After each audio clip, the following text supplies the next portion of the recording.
A very good evening and welcome to the national broadcast. I'm Malsha Dharmavardhana. A very good evening, I'm Dishan Veerakoon, and for starters, let's take a look at the top stories for tonight. A presidential task force on economic resurgence and elimination of poverty. The number of corona-infected patients in the island increases to 323. 105 patients have been fully cured. Lawyers say that even if the election was postponed, the old parliament could not be reconvened. Many groups received the 5,000 rupee allowance. A further 37 million rupees of contributions to the Health and Social Protection Fund. Now moving on into those and other stories in detail. Now a presidential task force on economic resurgence and elimination of poverty has been established on the authority vested on the President through Clause 33 of the Constitution. With the establishment of the Presidential Task Force, the Task Force on Elimination of Poverty and Development of Livelihood established on the 24th of January and the 24th of March of this year has been abolished. With the setting up of the new Presidential Task Force, the Presidential Task Force on Proper Management of Necessary Services for Restoration of Overall Public Life in Districts Facing the Threat of the Coronavirus, established on the 23rd of this month, has also been abolished. The new Presidential Task Force has been entrusted with the task of rejuvenating the economy and eliminating poverty, focusing special attention on opportunities and challenges in Sri Lanka faced due to the worldwide corona pandemic. A prominent responsibility of the task force includes on the preparation of a unique economic framework with new intrusion based on the vision underlined in the Vision of Prosperity policy statement. Another task is to extend guidance to relevant institutions to devise a production-oriented economy. The new task force is also required to implement joint operations for the establishment of a people-centered economy that encourages local industrialists and entrepreneurs. It is also entrusted with the task of taking into consideration of the activities of the task forces on health and education for the restoration of daily routine, and also to take steps for the distribution of production through the coordination of all relevant institutions. The task force has also been ordered to report to the President on any instance of a government employee or employees in ministries and other state institutions failing to discharge duties entrusted to them by the task force. The duties and responsibilities entrusted upon the new task force are scheduled to be declared through the Gazette notification. Chairman of the new Presidential Task Force is President's Special Representative Basil Rajapaksa. Co-secretaries of the task force are the Additional Secretaries of the Prime Minister's Office, Anton Pereira and D.S. Jayavira. Members have been appointed to the Presidential Task Force on Economic Resurgence on Elimination of Poverty, covering the sectors of economics, state defence and public security, trade, information and communication, tourism, exports, investments, power, labour and enterprises. The other members of the task force are the Prime Minister's Secretary and the Secretaries of the Ministries of Finance, Economic Policy, Highways, Public Administration, Provincial Councils, Plantation Industries, Power, Industries, Women and Children's Affairs, Mahavali, Agriculture, Irrigation, Urban Development, Water Supply, Internal Trade, Consumer and Welfare. The number of corona-infected patients in Sri Lanka have increased to 321 with the detection of the 11 more patients today. All the identified patients were undergoing quarantine at the Poonani Quarantine Centre. All the patients reported today are residents of Pannila in Beruwala. Along with these 11 patients, the total number of corona patients confirmed in Beruwala amounts to 47. 5 out of 6 patients identified yesterday were residents of Srimat Bandaranayaka Mawatha in Kesalwatta, Colombo. It has also been reported that all of them were undergoing quarantine. According to 61 confirmed coronavirus patients have been reported from Kesalwatta in Colombo. Director General of Health Services Dr. Anil Jasinghe said it was decided to take samples from random PCR tests from those living in so-called slums in Colombo following detection of corona patients in centres, certain locations in Colombo city limits yesterday. PCR tests are being obtained from Colombo Municipal Council employees engaged in duties in different places. යුතු පිරිසක් ඒ අය එම වාර්තා කරන ස්ථානවලදී PCR පරීක්ෂණය ලබා ගැනීමට කටයුතු දන්න තීරණය කරයි. Another corona patient were reported from Varakapola yesterday. Army Commander Lieutenant General Shavendra Silva said that either 2 of 3 female employee patients detected at the international airport earlier were reported to have been infected. The 60th patient have identified as a female employee staying at a boarding place. On the 20th of this month, a corona-infected patient was found in Piliyandala. He was engaged in sale of fish. 23 persons who have had direct contact with the patient were directed to quarantine at the Sri Lanka Army Quarantine Centre in Valisara. The corona-infected patients in Piliyandala were reported to have arrived at the fish trading centre in Padiyagoda. As a result, trading at the centre was terminated with immediate effect yesterday. However, the centre is open only for bulk trading. Staff and traders who have arrived at the fish trading complex were subjected to a special test today.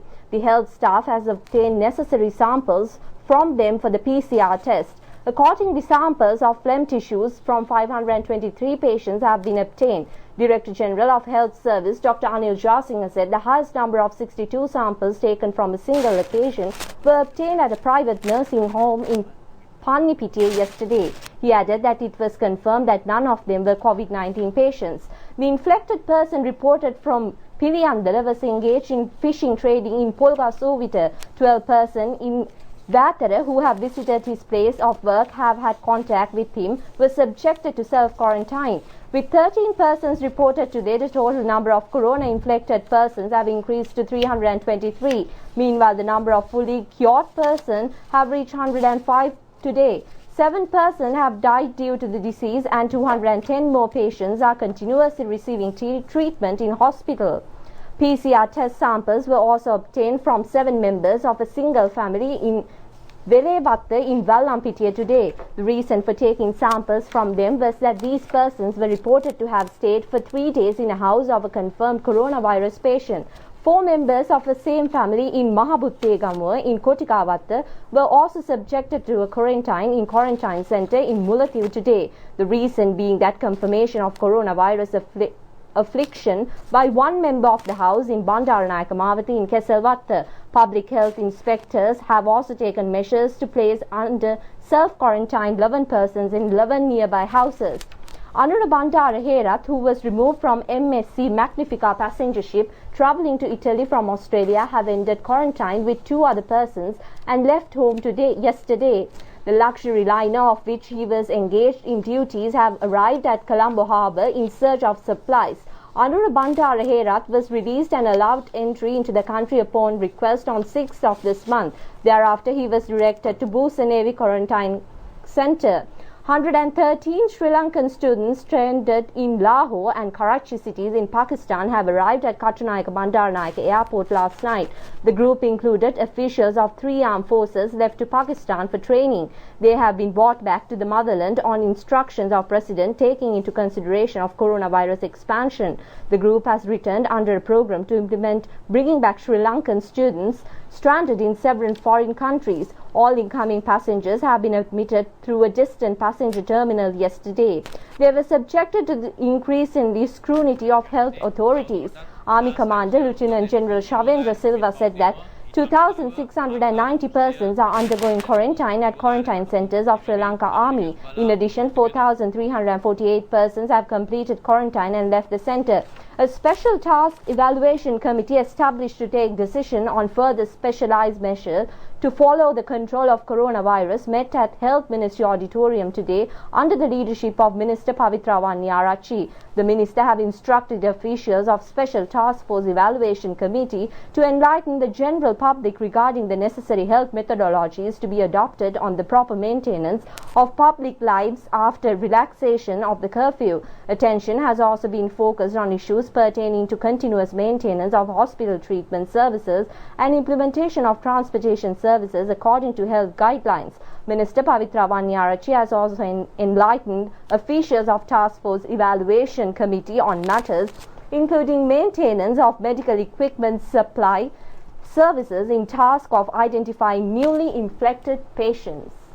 Now, the COVID-19 Health and Social Security Fund has received further contributions amounting to 37 million rupees. The Presidential Media Division says that the current balance of the fund is 822 million rupees. Now, the Chief Sanganayaka of Singapore, Venerable Bellanvila Dhammaratana Thera, has donated 5 million rupees, and the Sasana Sevaka Samiti of Dharmayatane Maharagama, along with the Washington Buddhist Vihara, a further 5 million rupees. Chief Sanganayaka of North America, Venerable Maharagama Dhammasiri Thera, and Chief Sanganayaka of France, Venerable Paravahara Chandaratana Nayaka Thera, have also donated 1 million rupees. The contribution was handed over to the fund by the Secretary of the fund, Mahinda Madiheva. Chief Incumbent of the Geneva International Buddhist Vihara in Switzerland, Venerable Dr. Tavalam Dhammika Thera, and Venerable Halvitigala Sujata Thera of the same Vihara have also donated 1 million rupees. Head of the Bauddhayatana, Mount Lavinia, Venerable Dr. Divya Gaha Yasasya Thera have also donated 1 million rupees, and Chief Incumbent of the Shiren Sihi Samadhi Vihara in Italy, Venerable Dombadeniye Nandasiri Thera, 200,000 rupees to the Social Security Fund. CJ Vikramaratna has also contributed 5 million rupees, and the Marine One Private Company 1 million rupees. The Marina Food Private Company and the Sri Lanka Heart Association has also presented 5 million rupees, and the Road Transportation Services Authority 500,000 rupees.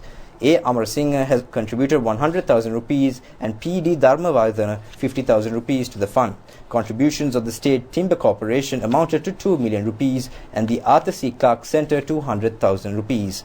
The Old Anandian Student Association of the United Kingdom has also contributed 180,000 rupees, and the Shinda Lanka Private Institute 1.2 million rupees. The donation of the Sri Lanka Assessors Institution and the Sri Lanka Architecture Institute was 500,000 rupees. Contributions of the Western Province Road Development Authority amounted to 5 million rupees, and the Sri Lanka Vehicle Importers Association 10 million rupees. The Sri Lanka Customs has contributed 20 million rupees, and the All Ceylon Teachers Services Trade Union 1 million rupees. The Medicinal Traders Society Limited has also contributed 150,000 rupees, and the Ministry of Road and Highways and Road Development Authority 8.6 million rupees. The Ministry of Environment and Wildlife has donated 223,000 rupees, and the Central Environmental Authority 1 million rupees. The contributions of the Geological Survey and Mining Bureau amounted to 2 million rupees, and the Marine Environmental Protection Authority 250,000 rupees. The Plantation Human Development Fund has contributed 271,000 rupees, and the Ministry of Social Empowerment and Infrastructure Facilities 600,000 rupees. The Toyota Lanka Private Company has donated 2 buses valued at 20 million rupees to the COVID-19 control operations today. They were handed over by the management of the company to the President's Secretary, Dr. P.B. Jayasundara, and President's Chief Advisor, Lalit Veeratunga. Minister Pavitra Vanyarachi was also present on the occasion. President Gotabaya Rajapaksa has handed over the 2 buses to the Director of the Medical Research Institute, Dr. Jayaruwan Bandara, and the President of the Government Medical Officers Association, Dr. Anuruddha Padenia, for the use in the COVID-19 research. The All Ceylon Polymer Producers and Recyclers Association has taken measures to donate 5,000 pairs of safety health garments for the COVID-19 control program. The first installation of 1,000 garments was presented to Prime Minister Mahinda Rajapaksa today.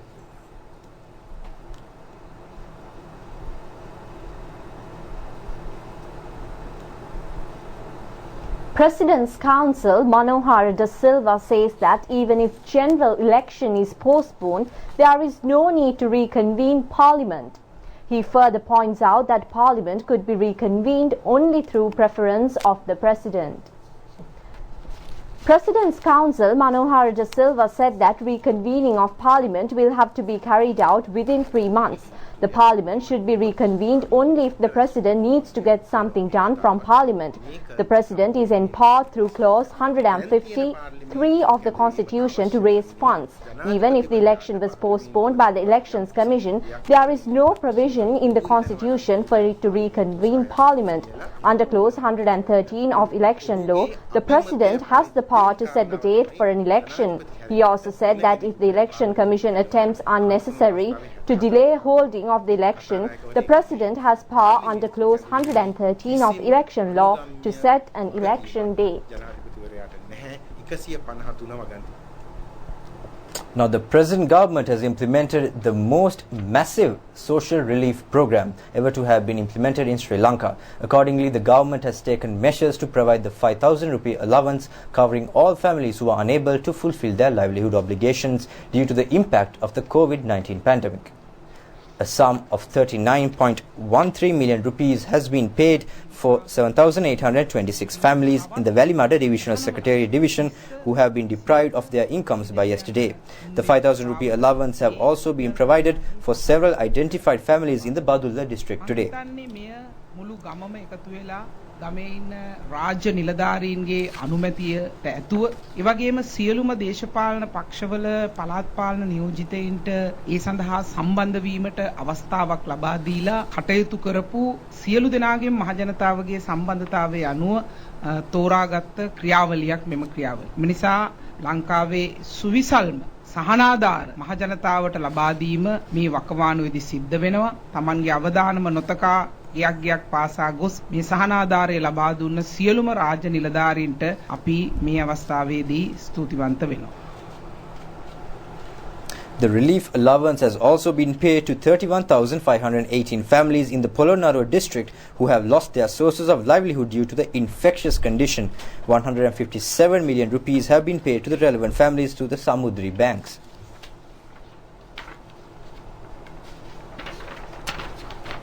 Provision of the 5,000 rupee allowance to the families in the Puttalam district is in final stages.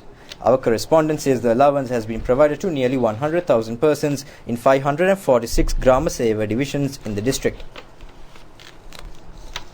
A sum of 119 million rupees has been spent on 23,870 persons in the Beruwala Divisional Secretariat Division identified as a high-risk zone.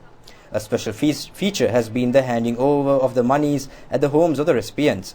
Presentation of the 5,000 rupee allowance to the people deprived of incomes in the Gaul district is also being conducted successfully in the past 2 days. Handing over the 5,000 rupee allowance in the Colombo district has taken place today as well. Our correspondent says 1,617 families in the Kirula Grama Seva division in Naharempita were handed over the 5,000 rupee allowance today.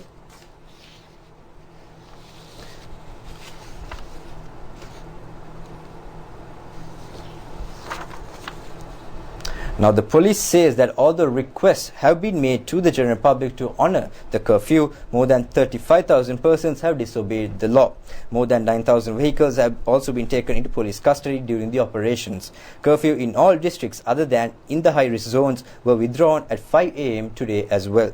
In all districts other than in the high-risk zones, the curfew is lifted daily at 5 a.m. and reimposed at 8 p.m. on the same day. This methodology will be implemented till next Friday. Steps have been taken to continuously impose curfew in these areas as well on the 24th and the 26th of this month.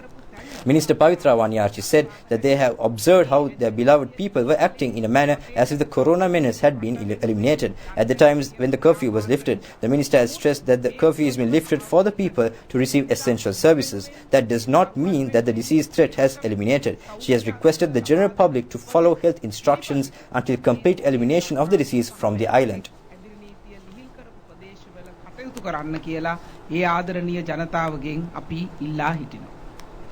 The districts of Colombo, Gampaha, Kalutara and Puttalam have been identified as high-risk areas of the coronavirus expansion. The curfew in these districts will continue till 5 a.m. on next Monday. Accordingly, entry and exit to the districts is fully prohibited. 35,458 persons have been arrested since the day of the imposition of curfew until now. 9,061 vehicles were also apprehended during the period. During the 24 hours that ended at 6 a.m. today, 588 curfew violators have been arrested and 132 vehicles were taken into police custody.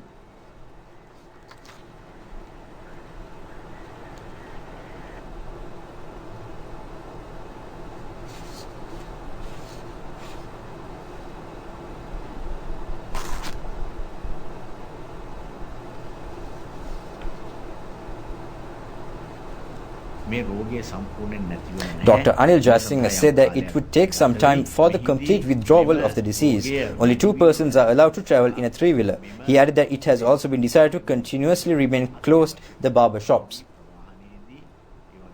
අනිකුත් රැකියා කරන ස්ථානවලදී පාර තොටේදී වෙළඳ ස්ථානවලදී මේ හැම අවස්ථාවකම සමාජ දුරස්ථභාවය පිරිසිදුභාවය ඇතුළු සියලු කාරණා ඉටු කිරීම වැදගත්. ඒ අනුව මේ වෙනකොට තීරණය කළා තියෙනවා ත්‍රිරෝද රථයක දෙදෙනෙකුට තමයි මගින් දෙදෙනෙකුට තමයි ගමන් කළ හැකිවන්නේ. ඒ වගේම බාබර් සාප්පු තවදුරටත් වසා දැමීමට තීරණය කළා තියෙනවා. නිවෙස් වලට ගොස් ආහාර විකුණන ජංගම Police media spokesman SP Jalya Srinaratne said that stringent code of conduct has been introduced for vendors in mobile vehicles selling foods and other items at the doorsteps of the people. These vendors are required to be in attire in clean dresses, to wear shoes covering feet, to wear face masks and gloves, and to use sanitation liquids. The Director General further said that those engaged in the sale of bakery produce and cooked food should remain not touching the items. The food items should not be touched after having contacts with currency notes. Our correspondents who have toured areas where curfew lifted said that majority are following the government instructions, but some have breached the law. This is the scene of the situation in Galle today. Several new innovations relevant to the health sector are being released during the coronavirus expansion. Launch of such creations have taken place today as well. Minister Dr. Bandula Gunawardena had presided over a media briefing to introduce a new innovation in health sector at the Department of Information today.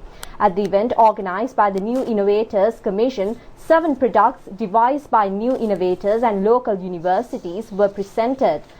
They included latest equipment used in patient treatment, camera networks.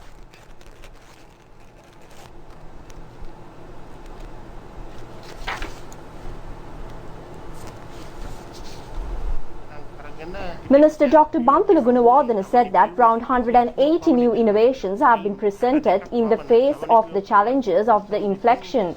62 of the creations have come under the application of Innovators Commission. Steps have been taken to grant assistance to 39 of products to alleviate them to the commercial level. 13 of them will be turned into industries.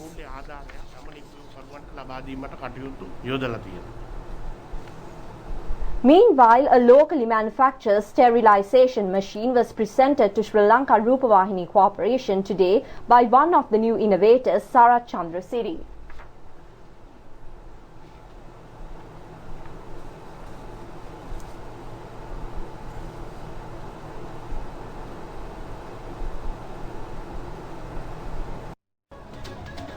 And that's a wrap of tonight's Primetime News. Until we meet again next time, do take care, stay safe, and good night. Good night.